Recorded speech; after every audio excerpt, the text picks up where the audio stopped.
Assalamualaikum warahmatullahi wabarakatuh. Salam sejahtera bagi kita semua. Selamat malam Insan Proyek. Selamat malam para penyeruput kopi. Balik lagi kita ketemu Mas ya. Setelah seminggu kita sibuk dengan kehidupan masing-masing, malam ini kita ketemu di malam Jumat Jumat. di dalam rangka Imlek ya gitu. Nah, Jumat mana Sabtu? Jumat malam. Jumat malam. Bertepatan dengan Imlek ya. Dong si Pancai. Masih yang merayakan mengucapkan selamat akan Imlek. Biasanya apa? Tradisi apa ya? Masih itu yang biasanya merayakan Imlek. Bagi-bagi duit. Yang kayak itu benar banget. Biasa yang paling umum tuh bagi-bagi angpau. Kenapa angko itu harus diamplop merah Mas? Emang gitu? Gitu. Karena kalau ini saya juga kurang tahu. Tapi setahu saya kalau merah itu melambangkan kesuksesan Mas. Jadi harus kalau acara-acara bahagia, kalau di tradisi itu pasti warnanya menggunakan merah. Kalau di pernikahan juga ngasihnya pakai amplop merah. Banyak biasanya warna merah juga. Sama sih. Warna merah 100.000 merah. Tapi setahu emang angpau itu secara harfiah artinya amplop merah. Oh iya. Iya. Oh baru Itu ngerti. pelajaran zaman Angpau Mandarin dan SMA. Angpau itu amplop merah. Perkara isinya apa? Nah itu beda lagi. Oke. Nah, yang malam ini rayain tahun baru Imlek agar lebih bermakna di tahun ini ya. Sekarang kan juga tahun apa? Ox tuh, Ox. Kerbau. Betul. Logam. Jadi gimana filosofi? Itu tanya ke ahli Feng Shui mungkin. Gerbong lah. Oke. Nah, kali ini kita bahas apa sih Mas? Ceritanya Mungkin kalau udah tadi membahas sedikit tentang angpau yang berkaitan nih. berkaitan dengan duit. Iya. Kita kerja nggak kasih duit buat apa? Kalau ngomongin duit, berarti dengan hubungannya dengan profesi, betul ya? Betul. Pertama kan kita sekarang penggiat konstruksi, jadi tidak jauh-jauh dengan kegiatan di bumi. Jadi pada intinya adalah judul malam ini berapa gaji? Berapa? Ini buat yang kuliah yang mau lulus nih wajib disimak. Atau yang udah lulus tapi merasa kok gajiku segini, atau pengen cari insight referensi dimana yang gajinya cukup tinggi dan Atau ada yang merasa gajiku ketinggian mau cari yang lebih rendah. Tapi kalau ngomongin gaji itu hal yang sensitif Mas ya sebenarnya. sebenarnya Sensitif sekali. Jadi kita literaturnya range rata-rata perkiraan. ya. Iya, karena Terus bawah res atas gitu. karena gaji juga tergantung dari perusahaannya. Biasanya nggak semua perusahaan gajinya sama. Jadi kita yang di sini mungkin range aja. Dari saja sama kita mungkin sharing pengalaman ya. Dan berdasarkan literatur dari beberapa sumber yang bisa dipercaya. Mungkin kayak yang sering kita tahu ada situs kerja.com. Kerja yang kayaknya pakai Q. Kayaknya pakai kerja.com. Itu mungkin kita bisa nge-review sebenarnya gaji seorang engineer itu seperti itu, atau itu hanya secara tulisan. Nggak mungkin ya. Oke. Mau dari gaji siapa? Mungkin dari gajinya Ibu OB dulu ada nggak? Pelaku orang di project itu mungkin di gajinya itu seberapa sih? Atau ini dimulai dari kontraktor dulu atau konsultan dulu atau gimana? Mungkin yang kontraktor dulu aja. Kontraktor yang mungkin kita kan teman-temannya banyak yang dari fresh graduate atau awal mulai kerja ya kan, banyak kan engineer nih. Mungkin kita bahas dari engineer dulu. Misalnya dari drafter, kemudian IS atau staff metode. Oke. Dari staff metode atau dari GS. Boleh? Boleh. Contoh? Mungkin kayaknya bahasanya, mungkin aku nih bacain dari literatur kerja.com. Kerja. Bahasanya bukan ini sih Mas, staff atau civil engineer. Oh, umum ya? Umum. Jadi tidak spesifik ngomongin dia GS atau dia metode engineer, tapi Dia jadinya staff engineer. Nah, range-nya itu berdasarkan situs kerja.com. Nah, range-nya itu sekitar 5 sampai 8 juta per tahun. Per bulan pastinya. Ini updatean mungkin 2 tahun yang lalu ya, 4 Januari 2018. ini termasuk, berarti kalau ngomong Inggris kan bisa mungkin awal saja itu masuk misalnya 5 juta. Ya, Tapi ketika udah berjalannya waktu, dia udah berpengalaman, bisa sampai 8 juta gitu ya. Kurang lebih ya, seperti itu. 5 sampai 8 juta dengan kriteria banyakkan mes, transportasi, set project. Itu Oh, sudah ditanggung. sudah ditanggung. Nah ini, jadi buat teman-teman yang belum pernah kerja di proyek itu ibaratnya modal telan dalam aja bisa. Kenapa? Karena semuanya kita ditanggung. Mulai dari mes, transport. Kadang-kadang kalau proyeknya di luar Jawa, kita dari Jawa ke luar Jawa itu tiket pesawat juga ditanggung. Dijemput di bandara, terus makan, minum, tempat tinggal itu udah ditanggung proyek semua. Jadi gaji tadi misalnya gaji fresh graduate itu 5 juta, ya diterima juga bersih 5 juta. Nah, jadi itu benar tuh. Mungkin buat para fresh graduate yang baru pertama lulus, jangan cuma teriming-iming dengan gaji. Mungkin bisa ditanyakan waktu melamar kerja, selain gaji itu dapat tunjangan apa saja. Karena pendapatan itu bukan dari gaji saja. Ya, Kadang ada tunjangan, di luar tunjangan juga mungkin ada bonus sih. dan status apakah juga penting Mas ya? Status saat ini, status kontraknya kontrak permanen atau berjangka atau kontrak project atau kontrak pusat, itu pengaruh pasti Itu biasanya pengaruh ke tunjangan. tunjangan ya. Kalau dari kontrak pusat itu mungkin tunjangannya lebih banyak ya dibandingkan dengan kontrak project. Setauku seperti itu. Tapi mungkin nggak tahu ya kalau di tempat lain. Setahu saya ini, kalau di project itu malah lebih banyak sawerannya. Apakah seperti itu? Jadi itu pundi-pundi yang tak terduga biasanya. Saweran kalau di proyek itu kan kita sering dengan namanya TKL. TKL. Apa itu TKL? Tunjangan lapangan. TKL-nya di mana ya? Tunjangan kerja Lapangan. lapangan. Jadi di proyek kan kita terbiasa kerja lembur, terus Sabtu Minggu juga kadang-kadang masuk. Nah, untuk mengganti itu semua, profit dari biaya usaha produksi proyek itu kita alokasikan buat menambah stimulus teman-teman, berupa kadang-kadang berupa uang tunai, uang tambahan.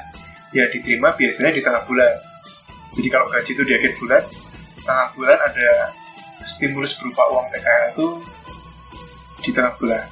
Setengah bulan. Di tengah bulan. Kalau nilainya itu macam-macam ya, tergantung proyeknya dalam kondisi untung atau rugi. Ya. Itu tuh berarti tidak tertulis dalam kontrak kerja Mas ya? Sebenarnya nggak tertulis. Sebenarnya nggak tertulis. Kalau versi manajemen, kenapa tidak tertulis? Karena manajemen tidak menjamin Itu ada. bisa tiap bulan ngasih. Kalau ada syukur, kalau enggak Ya syukur. Ya syukur.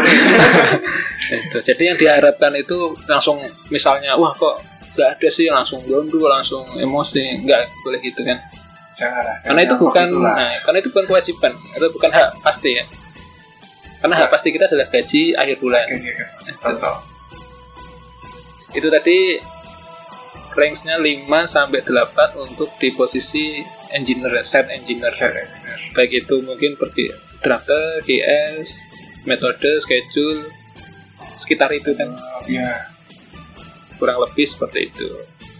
Ini di kubu kontraktor. yes. Kalau di konsultan apakah sama Mas?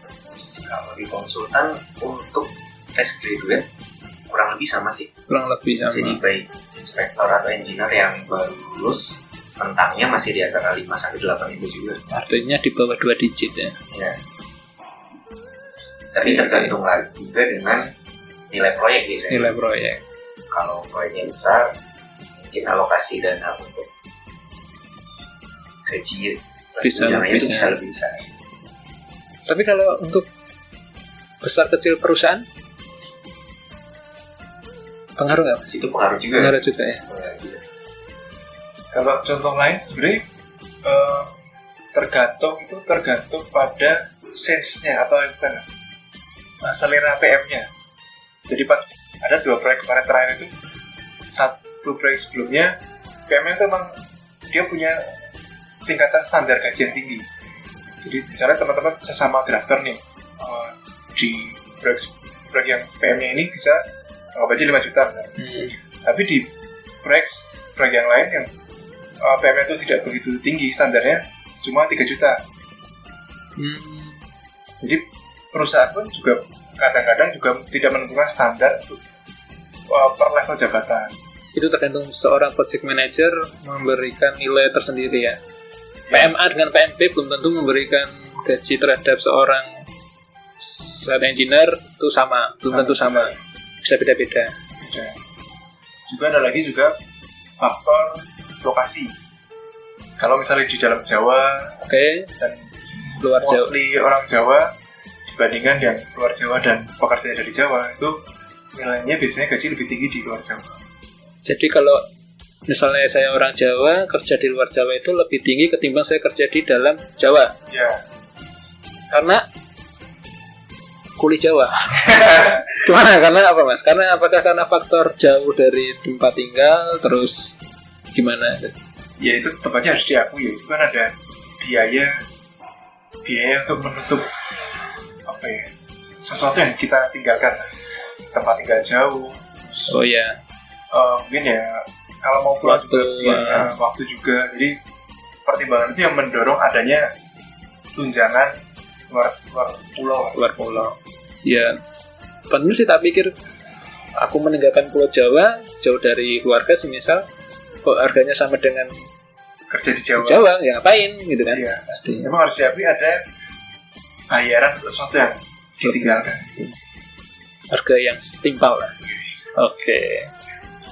Tapi bukan berarti bahwa itu orang yang di luar Jawa sana tidak lebih baik, bukan ya? Bukan. Betul. Maksudnya hanya untuk pengganti yang dikorbankan, mungkin waktu sama jarak. Iya, ada juga kok kemarin ada teman dari Medan kerja di Jawa. Ya, itu juga biaya luar pulau. Ya. Ini bukan masalah Jawa dan luar Jawa ya, tapi lebih ke dia pulau sendiri dekat rumah dan jauh dari rumah. Betul, oke. Ngomong soal lokasi Mas, mungkin selain faktor itu, kalau itu kan tadi yang ngomongin kalau kerja dapat lokasi proyek di luar Jawa ya. Nah, ada juga nih faktor lokasi itu kalau kita kerja di perusahaan, itu biasanya kalau perusahaan dalam negeri, perusahaan swasta dalam negeri, gaji juga tergantung dari daerah perusahaan itu di mana. Karena biasanya menyesuaikan UMR daerah masing-masing. Jadi yang mengikuti UMR. Yang fresh graduate di Jogja, kerja di suatu perusahaan di Jogja nih, belum tentu gajinya bisa sampai 5 juta. Mengikuti wilayah UMR wilayah ini. Walaupun dia ikut perusahaan dengan standar, misalnya perusahaan dari Jakarta. Nah, kalau standarnya standar, artinya perusahaannya sudah perusahaan nasional, itu mungkin bisa mengikuti standar Jakarta. Tapi kalau kembali lagi kalau perusahaan kerjanya di perusahaan lokal, biasanya mengikuti UMR. Itu sudah pasti umum ya Mas El, itu mesti dipahami. Perusahaan namanya apa? Nah, kan? Perusahaan Upin Ipin Karya gitu. Kok saya baru dengar ya Upin Ipin Karya. Hal itu perlu dimengerti. Oke, tadi level staff engineer. Nah, sekarang di atasnya namanya staff engineer tuh, di atasnya manager Mas ya. Itu kalau berdasarkan situs kirja.com, level manager itu sudah mencapai 2 digit. Range-nya 10 sampai 15 juta. Ini level kontraktor ya? Kontraktor. 10 sampai 15 juta. Seperti itukah? Nah, ini kalau ngomong manager kan di proyek itu ada level manager, misalnya site engineer manager, dan ada lagi project manager. Jadi bayangan saya kalau misalnya itu manager, level manager yang site engineer manager, khusus manager engineer, mungkin untuk project manager bisa lebih tinggi lagi, mungkin bisa hampir 20 ya. Yes, betul. Kenapa ya ini project manager lebih sama ya? Lebih tinggi ya? Harusnya lebih tinggi. Lebih tinggi. Sih kurang lebih 20 lah. Oke, kita mungkin coba literatur. Mungkin kembali ke besar kecilnya proyek tadi juga. Bisa juga. Oke, coba kita ke perusahaan sebelah. Perusahaan disebutnya. Sambil kita nunggu. Ini kalau dari kubu kontraktor ya, kalau di konsultan sendiri mungkin sebelum ke level manager, kalau yang udah senior nih, udah berpengalaman, biasanya kalau tingkatan inspektor senior atau engineer senior itu rentangnya udah di bisa 8 sampai 15 juta. Tapi itu balik lagi tergantung juga besar kecilnya proyek. Okay. Nah, kalau levelnya manajer, kalau di owner atau di konsultan kan manajernya nggak terlalu banyak nih, karena timnya juga nggak terlalu besar. Biasanya udah langsung ke tim leader, itu di atas itu lagi sih, bisa sampai 20 sampai 30. Okay. Tadi kalau manajer, level manajer teknik atau manajer administrasi bisa, atau manajer operasional atau lapangan, dia udah 2 digit ya. Di atasnya itu project manager. Project manager kita berdasarkan search di kerja.com itu bisa masih 2 digit, tapi di atasnya manajer gitu. Ini saya menyebutkan ini. Jangan. Kontraktor BUMN. Saya random ya, ini nyari kontraktor BUMN itu rate-nya bisa sampai 27 sampai 30 juta. Apakah ini gaji kotor atau gaji bersih? Nah, kurang tahu. Biasanya kalau BUMN tuh yang pengalamanku, dia gaji bersihnya itu tidak setinggi itu, tidak sampai 27. Ini berarti kotor mas? Iya, kotor itu take home pay ya, jadi keseluruhan yang dia dapat. Jadi misalnya 27 itu masih ada banyak potongan. Terus mungkin keuntungannya perusahaan BUMN itu nanti ada bonus tahunan lah, insentif. Oke. Jadi yang dilihat ini bukan soal ininya ya, angkanya ya sebenarnya, tapi tanggung jawab dan risiko. Luar biasa. Itu yang paling penting. Semakin tinggi posisi itu memang akan mengiringi dengan pendapatan. Tentunya juga resikonya juga akan semakin tinggi pula. Oke, nah itu untuk sektor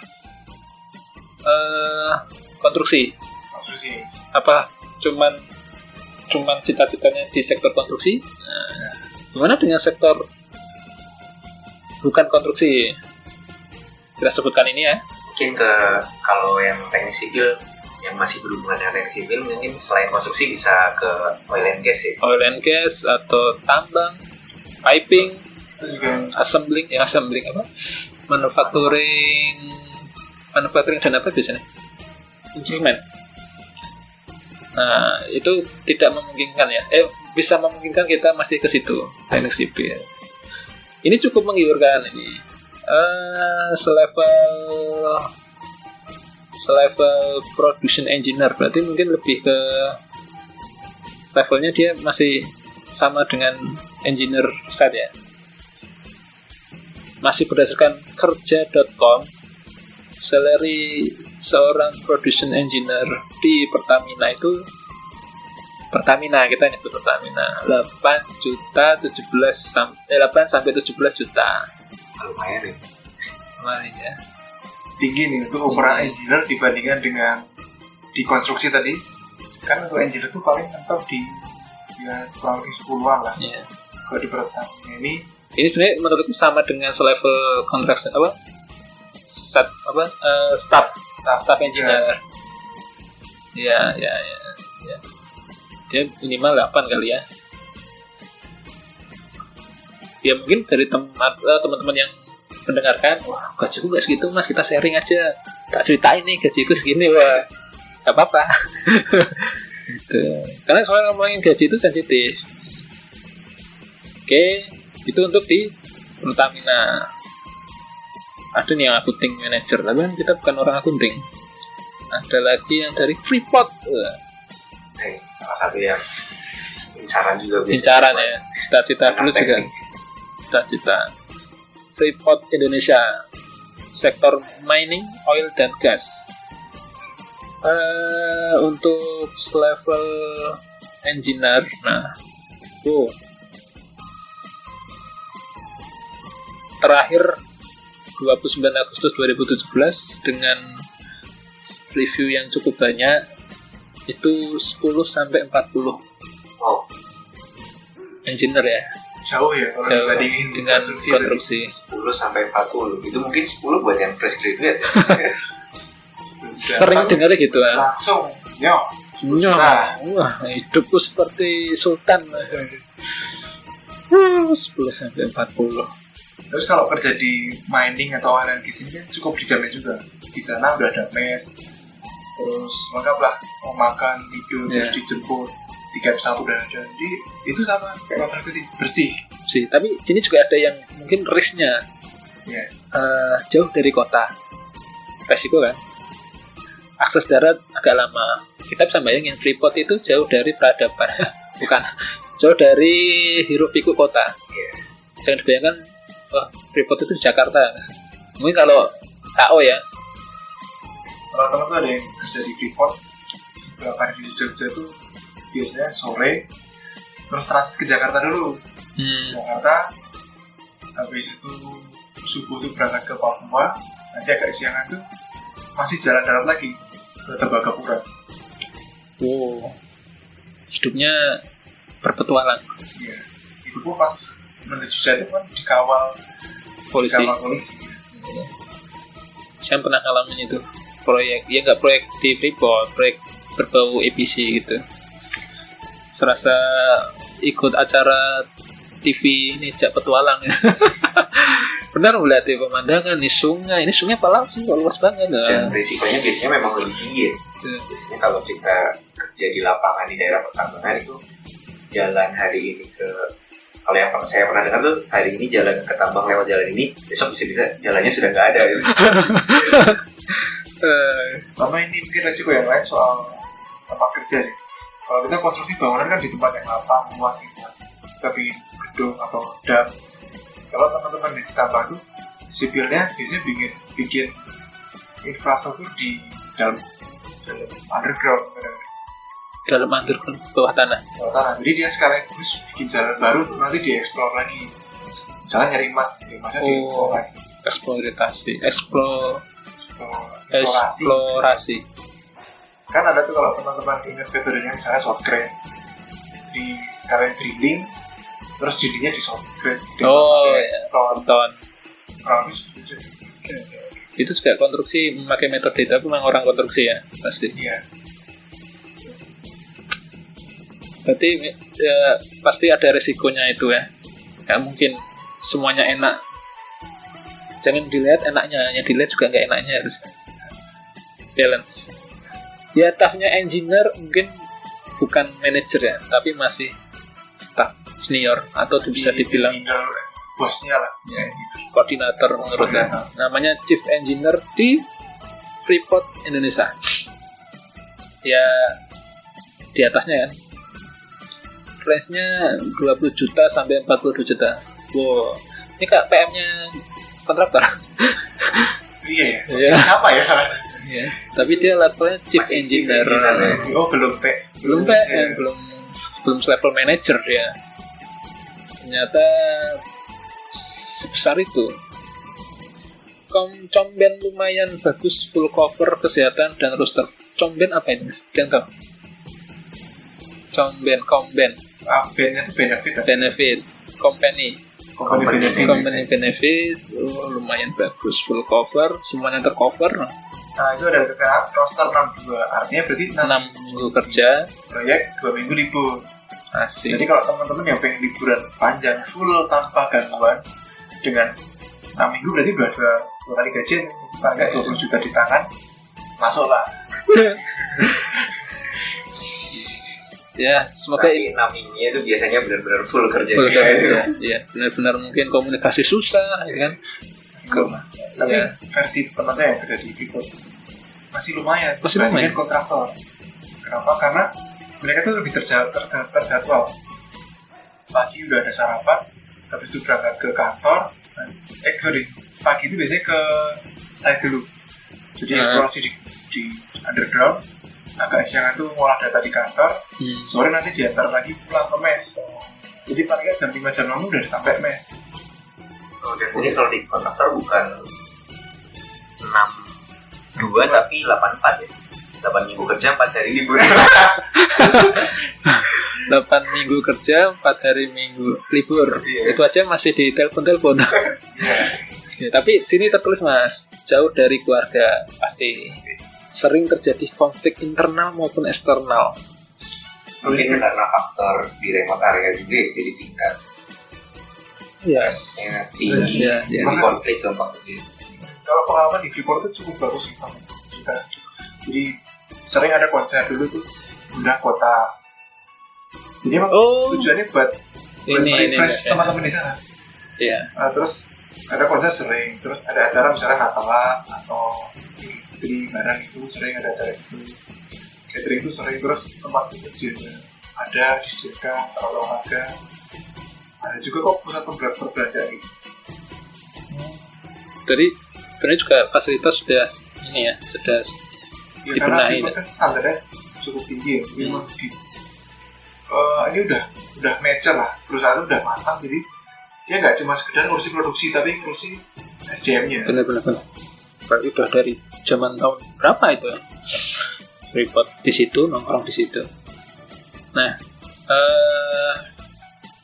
tentunya ini memotivasi ya, bukan mengiming-imingi sih, memotivasi. Kalau aku pengen kerja di situ ya harus apa? Mungkin harus yang skill dan keahlian atau IPK dan segala macam harus di tes fisik dan tes kesehatan pastinya melalui itu rekrutmennya. Terus siap dengan mental. Pastilah ada sesuatu yang dikorbankan, dan berarti itu jadi momok. Wah, nggak mau lah, aku pengen di kontraktor aja. Lebih kurang semuanya. Ya, pasti apa yang ditawarkan pasti juga berbanding lurus dengan apa yang dia minta. Ya, pasti betul. Dia berani memberikan banyak, pasti dia juga meminta banyak dari kita. Ya, juga dulu ada pengalaman kerja di tengah hutan, pinggir sungai, magang di Kalimantan itu memang seperti itu sih. Yang dirasakan seperti itu. Oke. Kita nyebutnya cukup 2 aja ya. Perwakilan dari kontraktor plus konsultan. Tuh. Dan perusahaan oil gas dan mining ya, tambang dan oil gas. Diwakilkan 2 perusahaan ternama di Indonesia. Tapi kalau Freeport ini luar negeri. Luar negeri. Freeport Indonesia tapi udah diakuisisi Indonesia gitu. Iya. Atau di bawah manajemen. Biasanya kan gitu. Kalau perusahaan asing harus manajemen perusahaan negara Indonesia. Terus sebelumnya Pertamina. Kalau kita sebutin banyak ya malah ngiler kita dengar gaji. Udah pindah aja kerja.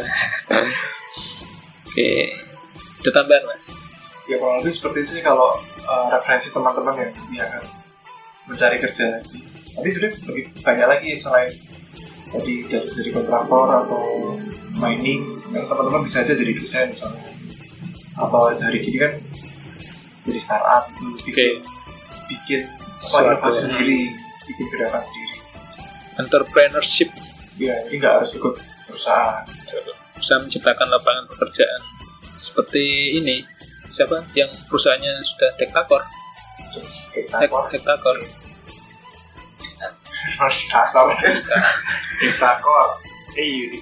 Unicorn.